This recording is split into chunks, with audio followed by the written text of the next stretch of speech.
Comment un texte vieux de plusieurs siècles peut-il encore susciter des débats sur l'univers aujourd'hui? Le Coran, central à l'islam, est plus qu'un guide spirituel. Il contient des références frappantes au monde naturel. Révélé il y a plus de 1400 ans, il décrit la création, les montagnes, les cycles de l'eau et le développement humain. Ces versets intriguent aussi bien les croyants que les scientifiques. Certains y voient la preuve d'une connaissance divine, d'autres des reflets poétiques de la compréhension de l'époque. Les versets sur l'embryologie, les orbites célestes et les origines de l'univers alimentent un débat continu. S'agit-il de miracles scientifiques ou d'un langage symbolique? La conversation ne vise pas à prendre parti, mais à explorer pourquoi ces mots anciens nous captivent toujours. Examinons quelques-uns de ces versets et les discussions qu'ils inspirent. De la formation de la vie au mouvement des étoiles, le langage coranique invite à la curiosité.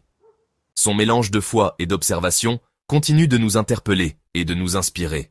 Qu'elle soit littérale ou métaphorique, ces passages maintiennent le dialogue entre science et spiritualité vivant. Plongeons dans les détails. La description du développement humain dans le Coran est parmi ces versets les plus débattus. Il parle de la création à partir d'argile, puis d'une goutte, puis d'une chose qui s'accroche. Alaka, puis d'un morceau mâché, mudghah, d'os, et enfin de chair.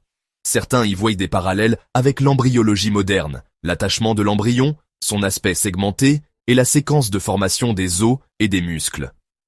Les partisans soutiennent qu'un tel détail était inconnu au 7e siècle, suggérant une perspicacité divine.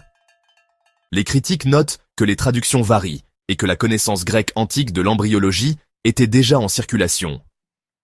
Le débat porte sur la question de savoir si ces versets sont une prescience miraculeuse ou une métaphore poétique.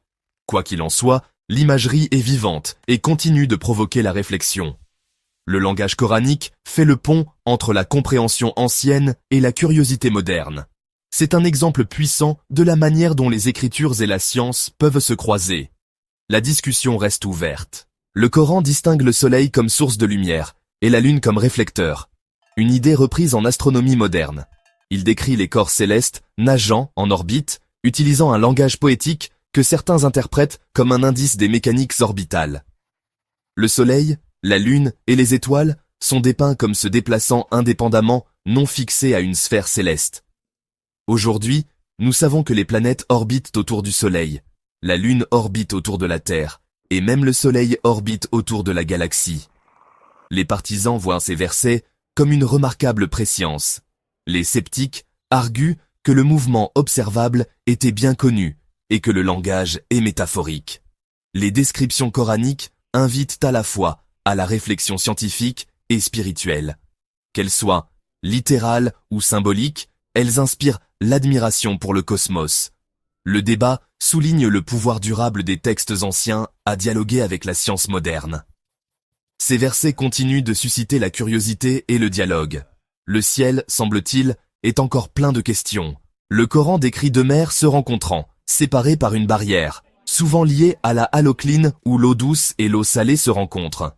Certains y voient une référence à des phénomènes océanographiques, comme les couches distinctes au niveau du détroit de Gibraltar. D'autres interprètent le verset symboliquement, comme une métaphore de l'équilibre ou des frontières spirituelles. Le langage coranique est évocateur, invitant à des lectures à la fois scientifiques et philosophiques. Bien qu'il n'explique pas les marées ou la gravité, il pointe vers un univers ordonné. Les partisans trouvent des parallèles scientifiques. Les critiques y voient une imagerie poétique. Les versets encouragent la réflexion sur la complexité de la nature, qu'elle soit littérale ou métaphorique. Elle souligne la pertinence durable du Coran. Le mystère des mers demeure un symbole puissant.